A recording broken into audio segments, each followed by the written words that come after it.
রাজশাহীর বিদেশি খেলোয়াড়রা দেশে ফিরতে পারছেন না টাকার অভাবে, এটা মেনে নিতে হবে এবারের বিপিএলে।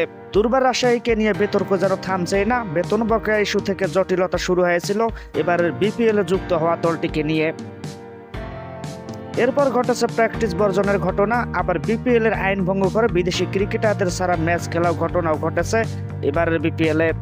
সবশেষ দুর্বার রাজশাহীর আর্থিক অবস্থাপনার চিত্র দেখা দিয়েছে এই টিম হোটেলে।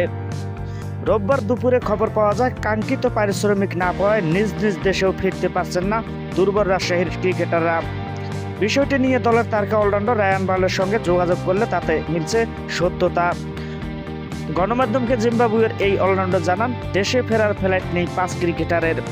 পারিশ্রমিক না পেয়ে হোটেলেই আটকে আছেন তারা।